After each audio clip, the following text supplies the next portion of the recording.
Hello friends, welcome back to my channel. आज मैं लेकर आई हूँ बहुत ही सिंपल और बहुत ही टेस्टी रेसिपी जिसका नाम है एक बटर मसाला करी। इसे बनाना बहुत ही आसान है और खाने में बहुत ज़्यादा टेस्टी लगता है। तो चलिए आप फटाफट होटल जैसा एक बटर मसाला करी बनाना शुरू कर देते हैं। तो इसके लिए यहाँ पे मैंने 5 अंडे को अच्छे से बॉईल करके इसका छिलका निकाल दिया है। अब हम यहाँ पे इसे थोड़ा सा प्रिक कर लेते हैं, यानी इसके ऊपर थोड़ा सा छेद कर लेते हैं। तो ये देखिए, इस तरीके से यहाँ पे हमें थोड़ा थोड़ा कट लगा लेना है। आप चाहे तो यहाँ पे फोर्क से इसे प्रिक भी कर सकते हैं, लेकिन यहाँ पे इसे कट लगाने से जो फ्लेवर्स है वो अंदर तक जाते हैं और अंडा करी बहुत ज्यादा टेस्टी लगती है। तो ये देखिए, यहाँ पे मैंने सारे अंडे के ऊपर अच्छे से कट लगा लिया है। अब हम यहाँ पे इसके ऊपर 1/4 चम्मच हल्दी पाउडर डाल देते हैं और साथ में ही डाल देते हैं 1/4 चम्मच लाल मिर्च पाउडर और इसके ऊपर हम डाल देते हैं 1/4 चम्मच नमक। अब हम यहाँ पे इन सबको अच्छे से मिक्स कर लेते हैं, या फिर आप इसे कोट भी कर सकते हैं इसे टॉस करके। तो ये देखिए, यहाँ पे मैंने इसे अच्छे से मिक्स कर लिया है और इसके ऊपर कितना बढ़िया सा कोट आ चुका है और ये कितना बढ़िया सा कलरफुल दिखने लगा है। तो यहाँ पे हमारे मैरिनेटेड एग्स परफेक्टली बनके तैयार है। तो आप चलते हैं अगले प्रोसेस में। तो यहाँ पे मैंने एक कढ़ाई लिया है, कढ़ाई को अच्छे से गर्म कर लिया है मीडियम फ्लेम पे। जैसे यहाँ पे कढ़ाई अच्छे से गर्म हो जाता है तो इसमें हम डाल देते हैं 1 चम्मच तेल। तेल को हम थोड़ा सा स्प्रेड कर देते हैं, ताकि यहाँ पे मैंने स्टील का कढ़ाई लिया है, इसलिए यहाँ पे ये चिपकने के चांसेस रहते हैं। तो इसलिए यहाँ पे मैंने इसे अच्छे से स्प्रेड कर दिया है। अब इसमें हम रख देते हैं मैरिनेट किया हुआ अंडे। तो ये देखिए, यहाँ पे मैंने सारे अंडे को अच्छे से रख दिया है और इसे हम 2 से 3 मिनट तक अच्छे से फ्राई कर लेते हैं, या फिर तब तक फ्राई करें जब तक इसके ऊपर हल्का गोल्डन कलर दिख जाए। अगर यहाँ पे आप नॉनस्टिक पैन का यूज कर रहे हैं तो आप यहाँ पे तेल आधा छोटा चम्मच भी डाल सकते हैं। तो ये देखिए, यहाँ पे मैंने अंडे को अच्छे से फ्राई कर लिया है। अब हम यहाँ पे इसे एक प्लेट में निकाल देते हैं, या फिर आप इसे एक बाउल में भी निकाल सकते हैं। तो ये देखिए, यहाँ पे मैंने जिस बाउल में मैंने मैरिनेट किया था उसी बाउल में मैंने यहाँ पे फ्राई किया हुआ अंडे को निकाल दिया है। और सेम कढ़ाई में हम डाल देते हैं 2 मीडियम साइज के प्याज। तो ये देखिए, यहाँ पे मैंने प्याज को थोड़ा सा लंबाई में कट कर दिया है। अब हम यहाँ पे इसे अच्छे से फ्राई कर लेते हैं 2 से 3 मिनट तक, या फिर तब तक फ्राई करें जब तक जो प्याज है दिखने में थोड़ा सा सॉफ्ट और थोड़ा सा लाइट ब्राउन कलर दिखे।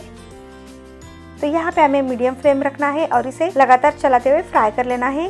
तो ये देखिए, यहाँ पे जैसे 3 मिनट हो जाता है तो यहाँ पे आप देख सकते हैं कि जो प्याज है दिखने में थोड़ा सा सॉफ्ट दिखने लगा है। तो इसके बाद हम इसमें डाल देते हैं 2 इंच अदरक और साथ में ही डाल देते हैं 7 से 8 लहसुन की कलियाँ और इसे 1 से 2 मिनट तक अच्छे से फ्राई कर लेते हैं। आप चाहे तो या फिर इसे सिर्फ एक बार अच्छे से मिक्स करके भी छोड़ सकते हैं, क्योंकि हम इसके बाद टमाटर डालने वाले हैं और टमाटर डालने के बाद भी हम इसे 3 से 4 मिनट तक पकाने वाले हैं। तो इसलिए यहाँ पे आप चाहे तो 1 से 2 मिनट तक फ्राई करें, या फिर एक बार ही इसे अच्छे से मिक्स कर सकते हैं। तो इसके बाद हम इसमें डाल देते हैं 1 मीडियम साइज का टमाटर। इसे यहाँ पे मैंने रफली चॉप कर दिया है और इसे भी हम 3 से 4 मिनट तक अच्छे से फ्राई कर लेते हैं मीडियम फ्लेम पे, या फिर तब तक फ्राई करें जब तक जो टमाटर है वो अच्छे से गल जाए, यानी अच्छे से सॉफ्ट बन जाए। जब भी हम यहाँ पे टमाटर डालते हैं तो इसके बाद हमें यहाँ पे नमक डालना है, क्योंकि नमक डालने के बाद जो टमाटर है वो जल्दी गल जाता है। तो ये देखिए, यहाँ पे मैंने 1/4 चम्मच इतना नमक डाल दिया है और नमक को भी हम अच्छे से मिक्स कर लेते हैं। तो ये देखिए, यहाँ पे मैंने नमक को भी अच्छे से मिक्स कर लिया है। तो इसके बाद हम इसमें डाल देते हैं 10 से 15 काजू। तो यहाँ पे काजू डालना ऑप्शनल है, लेकिन अगर आप यहाँ पे काजू डालते हैं तो इसका फ्लेवर बहुत ही बढ़िया आता है। तो यहाँ पे मैंने इसे भी अच्छे से मिक्स कर लिया है और अब हम यहाँ पे इसे कवर कर देते हैं और टमाटर अच्छे से गल जाने तक पका लेते हैं, कम से कम 3 से 4 मिनट तक। तो जैसे ही यहाँ पे 3 से 4 मिनट हो जाता है तो हम यहाँ पे कढ़ाई का ढक्कन निकाल देते हैं और इसे एक बार अच्छे से मिक्स कर लेते हैं। तो ये देखिए, यहाँ पे आप देख सकते हैं ना कि प्याज टमाटर एकदम परफेक्टली सॉफ्ट हो चुका है और यहाँ पे आप देख सकते हैं कि स्मैश करने से जो टमाटर है वो हल्का सा सॉफ्ट होने लगा है। तो इसी तरीके से यहाँ पे हमें टमाटर को अच्छे से सॉफ्ट कर लेना है। अब लास्ट में इसमें हम डाल देते हैं धनिया पत्ता की डंठल। तो जो एंड पार्ट होता है ना, उसे हमें यहाँ पे डाल देना है। तो यहाँ पे मैंने 7 से 8 डंठल को डाल दिया है। अगर आपके पास ये धनिया पत्ता का डंठल नहीं तो आप यहाँ पे थोड़ा सा धनिया पत्ता भी डाल सकते हैं और इसे एक बार अच्छे से मिक्स कर देना है और हमें यहाँ पे गैस को बंद कर देना है और इस मसाले को अच्छे से ठंडा कर लेना है। इसके बाद इसका एक मसाला पेस्ट बनाकर तैयार कर लेना है।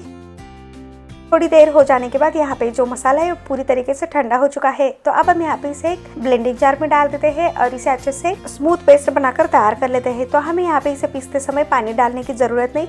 अगर यहाँ पे आपको पीसते समय जरूरत पड़े तो आप यहाँ पे थोड़ा सा पानी डाल सकते हैं, करीबन 2 से 4 चम्मच इतना। तो अब हम यहाँ पे जार का ढक्कन लगा के इसे स्मूथ पेस्ट बनाकर तैयार कर लेते हैं। तो यहाँ पे मैंने सेम कढ़ाई को थोड़ा सा क्लीन कर लिया है। अब इसमें हम एक बटर मसाला बनाते हैं। तो कढ़ाई को अच्छे से गर्म कर लेते हैं। इसके बाद इसमें हम डाल देते हैं 2 चम्मच तेल और यहाँ पे हम तेल को अच्छे से गर्म कर लेते हैं और इसके बाद इसमें हम डाल देते हैं 2 चम्मच बटर और बटर को हम अच्छे से पिघला लेते हैं।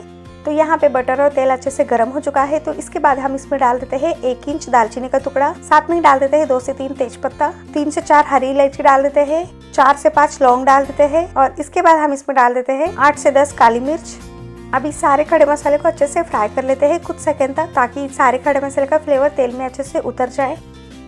अब इसमें हम डाल देते हैं आधी छोटी चम्मच जीरा। जीरा को भी हम अच्छे से फ्राई कर लेते हैं कुछ सेकंड तक।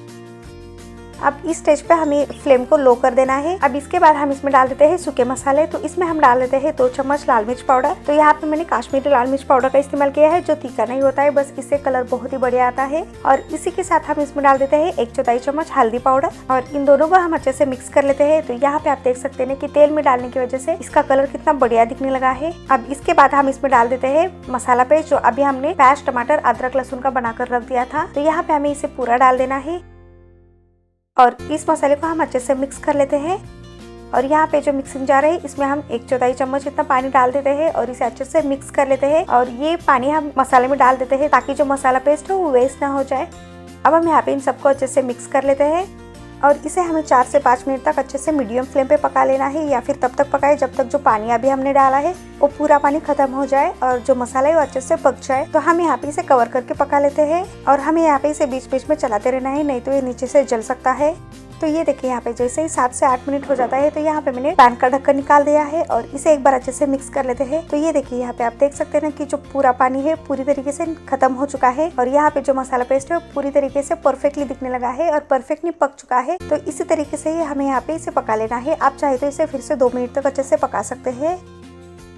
अब इसमें हम डाल देते हैं 1 छोटी चम्मच धना जीरा पाउडर। अगर आपके पास धना जीरा पाउडर है तो डाल सकते हैं, नहीं तो आधी छोटी चम्मच जीरा पाउडर और आधी छोटी चम्मच धनिया पाउडर डाल सकते हैं और इसे एक बार अच्छे से मिक्स कर लेते हैं। तो याद रहे कि यहाँ पे हमें लो टू मीडियम फ्लेम में रखना है और इसे लगातार चलाते हुए 1 मिनट तक अच्छे से मिक्स कर लेना है। तो ये देखिए यहाँ पे मैंने इसे 1 मिनट तक अच्छे से मिक्स कर लिया है। अब इसके बाद हम इसमें डाल देते हैं पानी। तो इसमें हम डाल देते हैं 1 गिलास पानी। तो हमें यहाँ पे थोड़ा थोड़ा करके पानी डाल देना है और इसे अच्छे से मिक्स कर लेना है ताकि जो मसाला है वो एकदम सही से मिक्स हो जाए। तो यहाँ पे मैंने आधा कप इतना पानी डाल दिया है और इसे अच्छे से मिक्स कर लिया है और इसके बाद जो बचा हुआ पानी है वो पूरा डाल देते हैं। तो यहाँ पे मैंने करीबन 1 गिलास इतना पानी डाल दिया है। तो ये देखिए यहाँ पे मैंने इसे अच्छे से मिक्स कर लिया है और यहाँ पे आप देख सकते हैं कि जो ग्रेवी है इसकी कंसिस्टेंसी एकदम परफेक्ट है। तो और यहाँ पे ये जो ग्रेवी है पकने के बाद और भी थोड़ा सा गाढ़ा बनता है। तो यहाँ पे मैंने इसे एक बार अच्छे से मिक्स कर लिया है। अगर यहाँ पे आप ये एक बटर मसाला करी राइस के साथ खाने वाले, तो आप यहाँ पे इसे थोड़ा सा पतला रख सकते हैं। तो यहाँ पे मैंने इसे थोड़ा सा पतला ही रखा है। अब इसके बाद इसमें हम डाल देते हैं नमक। तो यहाँ पे मैंने 1 छोटी चम्मच इतना नमक डाल दिया है। आप अपने टेस्ट के अकॉर्डिंग नमक डाले। याद रहे कि हमने मसाला पकते वक्त भी नमक का इस्तेमाल किया है और अंडे को मैरिनेट करते हुए नमक का इस्तेमाल किया है, तो आप यहाँ पे नमक हिसाब से डाले। तो यहाँ पे मैंने इसे एक बार अच्छे से मिक्स कर लिया है और अब हम यहाँ पे इसे कवर कर लेते हैं और इसे कवर करके 2 से 3 मिनट तक अच्छे से पका लेते हैं, या फिर तब तक पकाए जब तक इसमें एक बढ़िया सा उबाल आ जाए। तो हमें यहाँ पे फ्लेम को मीडियम ही रखना है। जैसे ही यहाँ पे 3 मिनट हो जाता है तो हम यहाँ पे पैन का ढक्कन निकाल देते हैं और ये देखिए इसमें बढ़िया सा उबाल आ चुका है। तो हम यहाँ पे इसे एक बार अच्छे से मिक्स कर लेते हैं और यहाँ पे आप देख सकते हैं कि जो ग्रेवी है वो थोड़ी सी गाढ़ी बन चुकी है। अब इसके बाद हम इसमें डाल देते हैं फ्राई किए हुए अंडे। तो यहाँ पे आपने देखा ना कि एक बटर मसाला बनाना कितना आसान है और खाने में बहुत ज्यादा टेस्टी लगता है। तो आप इस तरीके से एक बार बनाकर जरूर ट्राई करें। तो ये देखिए यहाँ पे मैंने अंडे को अच्छे से डाल दिया है और इसे हम हल्के हाथों से एक बार अच्छे से मिक्स कर लेते हैं। तो ये देखिए यहाँ पे मैंने अंडे को अच्छे से मिक्स कर लिया है। अब इसके ऊपर हम फिर से कवर कर देते हैं और इसे 2 मिनट तक अच्छे से पका लेते हैं मीडियम फ्लेम पे, ताकि सारे फ्लेवर्स अंडे में अच्छे से उतर जाए। तो हमें यहाँ पे फ्लेम को मीडियम ही रखना है। तो ये देखिए यहाँ पे जैसे ही 2 मिनट हो जाता है तो यहाँ पे मैंने पैन का ढक्कन निकाल दिया है और यहाँ पे हमारी ये टेस्टी एक बटर मसाला करी बनके तैयार है। तो यहाँ पे आप देख सकते हैं कि दिखने में कितना परफेक्टली और कितना बढ़िया सा दिखने लगा है। तो आप इस करी को राइस, पूरी, नान, चपाती सबके साथ खा सकते हैं। ये सबके साथ बहुत ज़्यादा टेस्टी लगता है। तो इस तरीके से यहाँ पे हमारे टेस्टी होटल जैसा एक बटर मसाला बनके तैयार है। अब इसके ऊपर हम डाल देते हैं कसूरी मेथी। तो यहाँ पे हम 1 चम्मच इतना डाल देते हैं। आप अपने पसंद के हिसाब से भी डाल सकते हैं। अगर आपके पास कसूरी मेथी नहीं है तो आप यहाँ पे धनिया पत्ता भी डाल सकते हैं। अब इसके बाद हम इसमें डाल देते हैं 1 चम्मच बटर। तो यहाँ पे हमारी एक बटर मसाला बनके तैयार है। तो हम यहाँ पे इसे एक बार अच्छे से मिक्स कर लेते हैं।